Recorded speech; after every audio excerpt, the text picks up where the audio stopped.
Women's ప్రపంచ cup టోర్నమెంట్లో team India సెమీఫైనల్కు చేరుకున్న విషయం తెలిసిందే.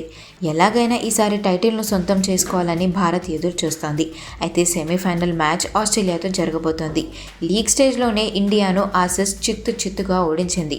కానీ సెమీస్లో మాత్రం ఎలాంటి తప్పులు చేయకుండా గెలవాలని భావిస్తున్నారు భారత అమ్మాయిలు. ఇలాంటి టైంలోనే టీమిండియాకు పెద్ద షాక్ తగిలింది. ఇండియా బంగ్లాదేశ్ మధ్య జరిగిన మ్యాచ్ వర్షం కారణంగా ఆలస్యంగా మొదలైంది. బంగ్లాదేశ్ మొదట బ్యాటింగ్ చేస్తోంది. అదే ఇన్నింగ్స్లో 21 ఓవర్లో ప్రతిక రావెల్ గాయపడింది. దీప్తి శర్మ బౌలింగ్లో Bangladesh batsmen Sharmin Akhter deep mid wicket long on వైపు షాట్ ఆడింది. డీప్ మిడ్ వికెట్ బౌండరీ వద్ద ఫీల్డింగ్ చేస్తున్న ప్రతిక బంతిని ఆపడానికి తన ఎడమ వైపుకు పరిగెత్తింది. ఈ క్రమంలోనే కాలికి గాయమైంది. ప్రతిక నొప్పితో మైదానంలోనే పడిపోయింది. కొద్దిసేపటికి మైదానంను వీడింది. ఆ తర్వాత మళ్ళీ ఫీల్డింగ్కు రాలేదు, బ్యాటింగ్ కూడా చేయలేదు. ఆస్ట్రేలియాతో జరిగే మ్యాచ్లో ప్రతిక ఆడుతుందా లేదా అన్నది పెద్ద సవాల్గా మారింది.